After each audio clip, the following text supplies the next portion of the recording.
deeper and deeper we go into this Fishman cave. And this time we're going to talk about movement and distance within ICRPG. So in a lot of RPGs, you have the minutia of, grids or 5 feet or doing whatever. ICRPG does away with a lot of that by just kind of simplifying the treatment of distance in the sense of it's either close, it's near, it's far, or it's out of range, right?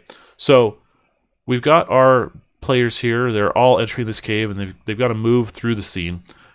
Close is essentially the distance that doesn't require any movement. You can reach it with your fingers, just standing there. It's close. It's toe-to-toe, sword fighting distance. You don't need to move.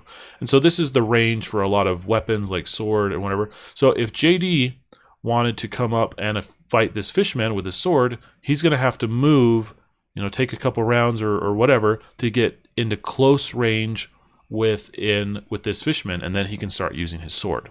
If he's too far away, he's out of range. He can't actually reach him with his sword or what he wants to do. And so without moving closer, he can't hit. So close doesn't require any movement to, reach the thing that you're trying to reach. Near, on the other hand, is kind of a few hurried steps or kind of a few seconds of movement to get you in range. Maybe a long spear could reach something, a couple of feet, whatever. It can be whatever you need. And so on a turn, Drew could get up here to maybe near and then use his bow and reach this guy from another near distance. So ranged weapons can attack from rear or whatever. So on the tabletop is 6 inches, whatever. Or as in earlier editions of ICRPG described, this is the banana method, where essentially the rough length of a banana is near, things like that. So if you're on the table, just think about what's the size, of a common banana or maybe a pencil, and that would be like near. And so Drew can be a little bit further away, attack with near distance using, say, his bow. Or there's far. Far it takes several seconds of running, and you can get quite far with a few seconds of running. So maybe a longer bow shot, maybe throwing a baseball, maybe a challenging flintlock pistol shot.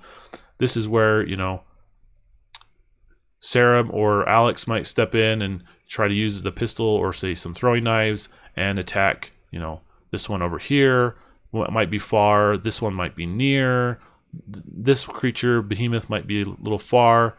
And so it's kind of that extended. And if you want to go a far distance on your turn, like we said earlier, it's a dash, which is, a far move all in one turn and there's no action involved.